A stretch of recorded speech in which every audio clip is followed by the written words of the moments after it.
Okay, welcome back everyone.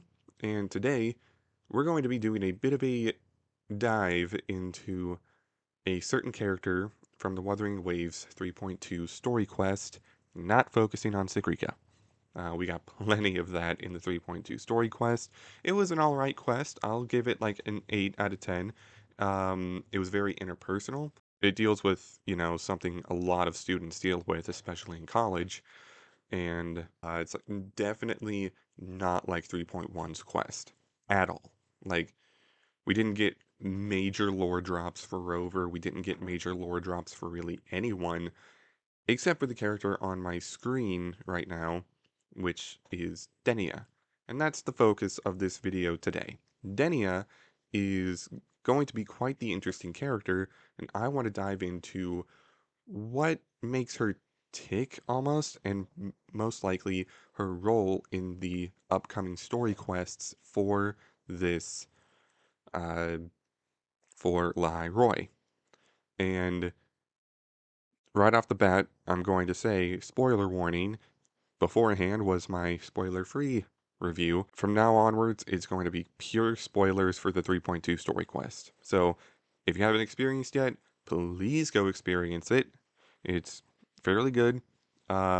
Explores, uh, a deep topic that a lot of students are struggling with. But let's get right into it and talk about Denia. Now, in the quest, Denia doesn't really have that much of a presence for the story as much.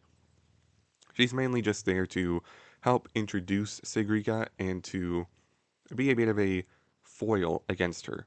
Sigrika is a very hardworking individual. She pushes forward no matter what, and helps she tries to help people whenever she has the chance, and she has the expectations on her from her peers and all that, causing her to break down a lot. But, she pays attention to class, and she also just tries to do everything all at once. Denia is not like that. She is very laid back. She is very like the polar opposite to Sigrika is the main thing here. She is the polar opposite to Sigrika, and yet they're friends, which, coincides with the whole, you know, opposites attract kind of thing. And one tidbit of information we can get about Denia is from this. This is Mornier's talk about Denia in her little personal profile page. Not many people look at this, but I saw this. I thought it was interesting. I'm going to read it out here, and we'll go into a bit more about Denia using this. So, what Moynier says about Denia is you'll see her in every public lecture, nodding along as if she understands every word, until she inevitably dozes off, jolts awake after bumping her head on the seat, then drifts off again. I only later discovered that students receive credit solely for attendance.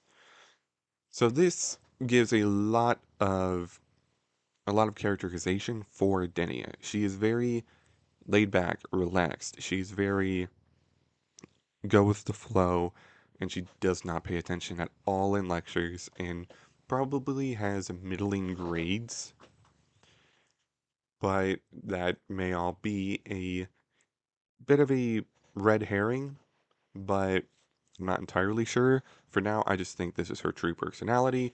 Denia is just a relaxed individual who wants to go with the flow, doesn't want any responsibilities, and just wants to do the things she wants to do. And all of that coincides with the actual story of 3.2, especially the ending of 3.2.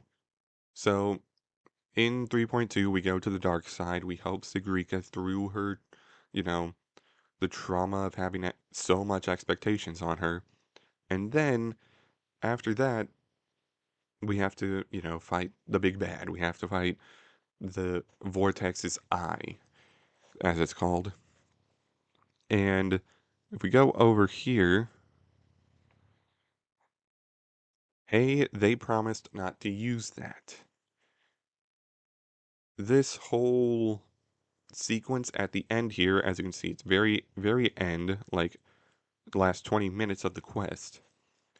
Denia shows up in the dark side and is insinuated to be part of the Fraxidus. Now, this whole Resonator showcase, I think a lot of people were thinking she's part of the Fraxidus, especially with her question about being a successor to the Helionic Six towards Sigrika.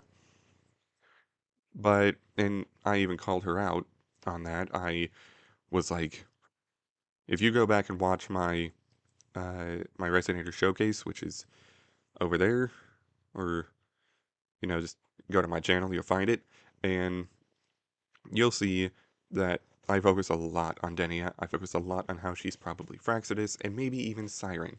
She is not Siren, definitely not.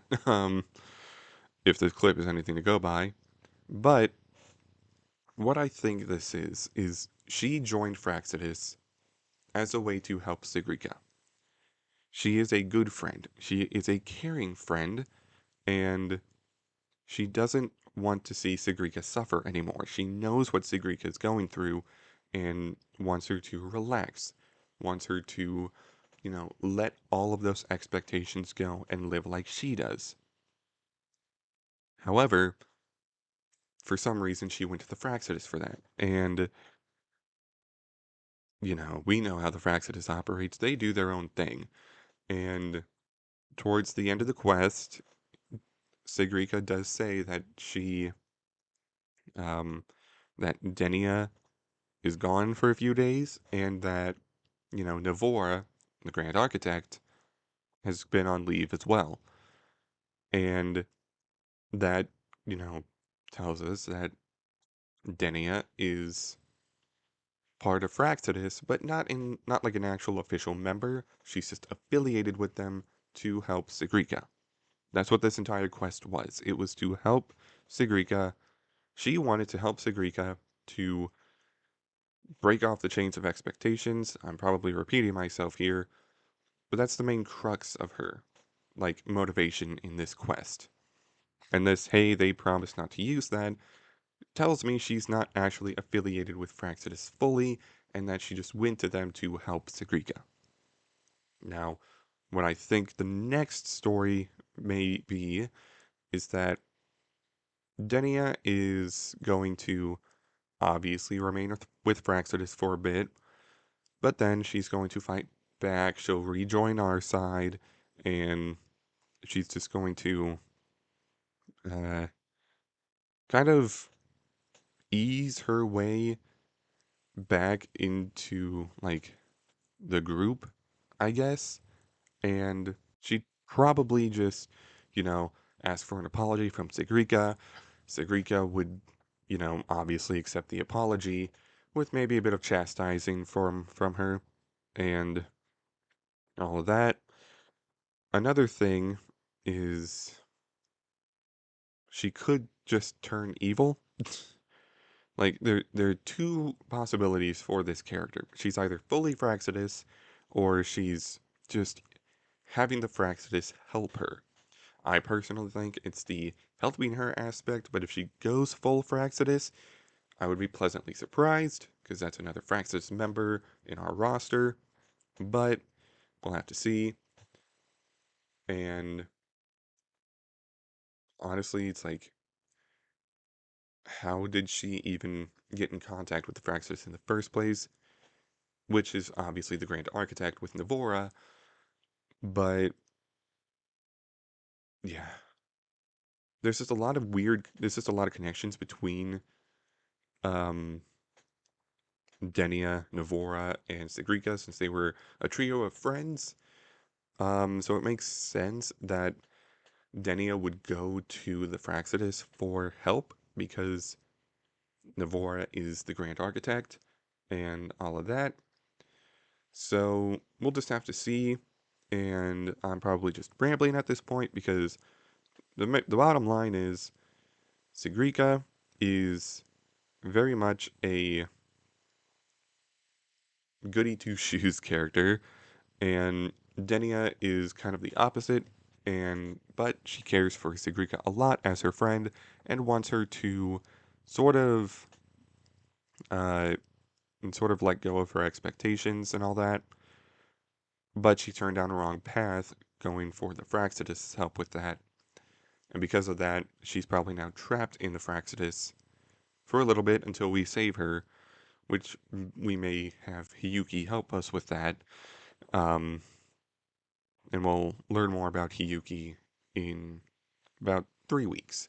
So I just want to get this video out there quickly. I just wanted to share my thoughts about Denia and how, she's Fraxidus, but not really, and all that.